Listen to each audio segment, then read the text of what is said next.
বিসমিল্লাহির রহমানির রহিম। প্রিয় দর্শক শ্রোতা, আসসালামু আলাইকুম। গত 10 বছর আগে সাকা চৌধুরী সাহেব, বিএনপি স্থায়ী কমিটির সদস্য সালাউদ্দিন কাদের চৌধুরী, উনি বলেছিলেন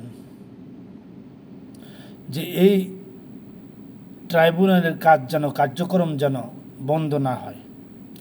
এই একই ট্রাইব্যুনালে হাসিনার ফাঁসি হবে। বাস্তবতা তাই হলো। নির্মম ইতিহাস।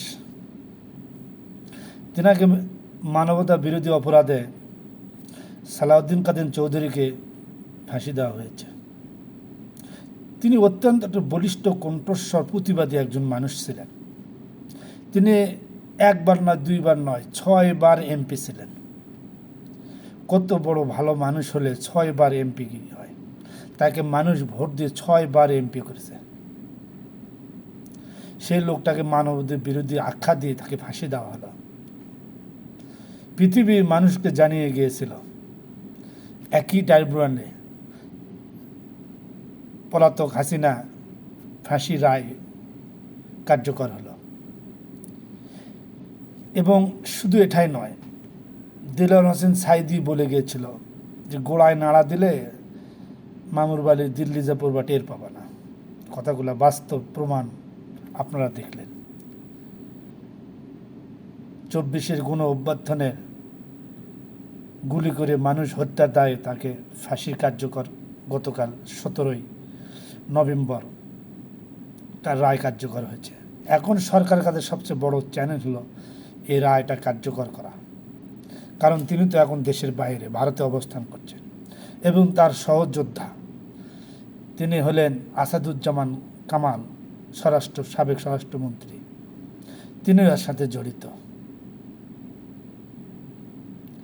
এখন এই 2 পলাতক আসামিকে নিয়ে এসে রায় কার্যকর করা এটা সরকারের পক্ষে বড় চ্যালেঞ্জ। কারণ ভারত সরকার হাসিনাকে কোনোদিন ফেরত দেবে না